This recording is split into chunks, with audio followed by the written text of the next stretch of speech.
नेहमीप्रमाणे आपला मुलगा शाळेत जाण्याकरिता ठरलेल्या रिक्षात बसण्यासाठी घरातून बाहेर पडला, पण काही वेळातच घरच्यांना फोन आला, तुमचा मुलगा आणि रिक्षा चालक यांचं अपहरण केलं आहे, 2 कोटी रुपये द्या तरच त्यांना सोडू. आणि हे सर्व ऐकून घरचे घाबरले.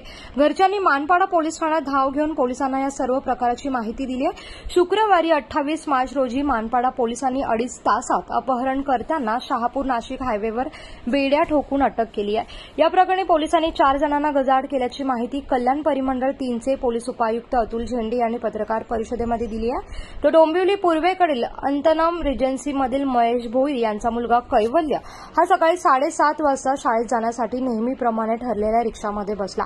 ठरलेल्या रिक्षात नेहमीच्या रिक्षा चालकाचा भाऊ वीरेन पाटील हा रिक्षा चालवत होता. सकाळी 9 वाजता महेश यांच्या मोबाईलवर रिक्षा चालक वीरेनचा कॉल आला, माझे व तुमच्या मुलाचं अपहरण झालं आहे असं वीरेने सांगताच घाबरलेले महेश यांनी मानपाडा पोलीस स्टेशनमध्ये धाव घेतली. महेश यांनी पोलिसांना सर्व प्रकार सांगितल्यानंतर पोलिसांनी तपासाला सुरुवात केली. प्राथमिक तपासात पोलिसांना रिक्षा चालक वीरेनवर संशय आला. पोलिसांनी तपासाची दिशा आणि त्याच दिशेने नेत रिक्षा चालकाचा शोध घेतला. मानपाडा पोलिसांनी शहापूर पोलिसांच्या मदतीने 3.5 तासात वीरेनला दुपारी 12 वाजण्याच्या सुमारास शहापूर नाशिक हायवेवर पकडलं. रिक्षात महेश यांचा देखील मुलगा होता.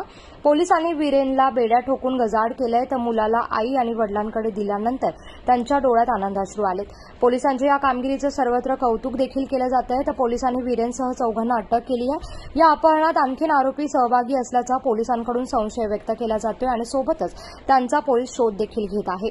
ही सर्व कामगिरी पोलीस आयुक्त ठाणे शहरचे आशुतोष डुमरे, पोलीस सहआयुक्त ठाणे शहरचे ज्ञानेश्वर चव्हाण, अपर पोलीस आयुक्त पूर्व प्रादेशिक विभाग कल्याणचे संजय जाधव, पोलीस उपायुक्त परिमंडळ 3 कल्याणचे अतुल झेंडे, सहाय्यक पोलीस आयुक्त डोंबिवली विभागाचे सुहास हेमाडे यांच्या मार्गदर्शनाखाली मानपाडा पोलीस ठाण्याचे वरिष्ठ पोलीस निरीक्षक विजय कादवाने, पोलीस निरीक्षक गुन्हे विभाग रामचंद्र चोपडे, पोलीस निरीक्षक कायदा व सुव्यवस्था जयपाल सिंग गिरासे, पोलीस निरीक्षक प्रशासन दत्तात्रय गुंड तसंच सहाय्यक पोलीस निरीक्षक संपत फडोळ आणि महेश राळेभात यांच्यासह पोलीस हवालदार सुनील पवार, पोलीस हवालदार राजेंद्र खिलारे, पोलीस हवालदार बाबा जाधव, त्यासोबतच गोपाल शेळके, योगेश आडे, बालाजी गरुड यांनी ही सर्व कामगिरी पार पाडली. खरेखर मी पोलीस प्रशासनाचा धन्यवाद करतो. त्यांनी खूप कमी वेळामध्ये माझ्या मुलाला सुखरूप माझ्याजवळ आणून दिला. तो स्कूलला त्याच्या नेहमीच्या वेळेस जातो. त्या वेळेस जाताना तिथे काय घडलं, कसं घडलं आता ते मला काय कळवणार नाही. कोणाचा फोन तुम्हाला आला? मला जो माझ्याकडे कामाला होता मंगेश म्हणून, त्यांनी मला फोन केला, दादा आपल्या वीरेनला म्हणजे त्याचा जो भाऊ आहे त्याला किडनॅप केला आणि त्याच्याबरोबर देवा पण आहे असा मला फोन आला. तर मग मी त्वरित त्या वीरेनला कॉल केला. वीरेन बोलतो, दादा मला बोलतो किडनॅप केला, दादा बोलतो मला किडनॅप केला, मला जाम मारतात.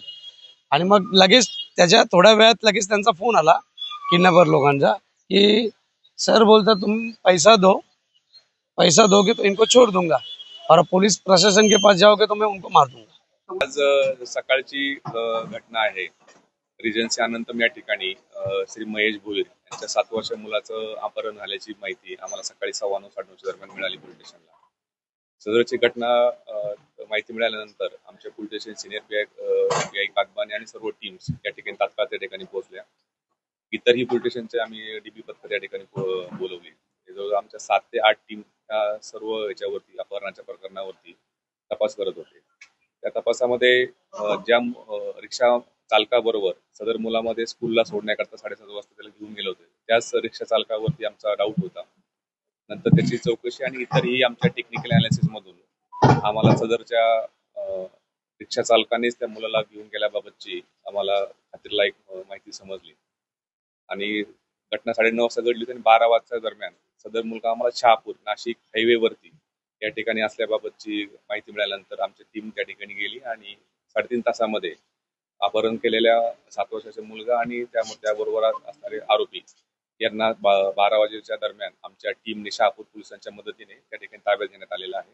कोकणासह परिसरातील ताज्या घडामोडींसाठी सागर डिजिटलला सबस्क्राईब करा आणि नोटिफिकेशनसाठी बेल आयकॉनवर प्रेस करा.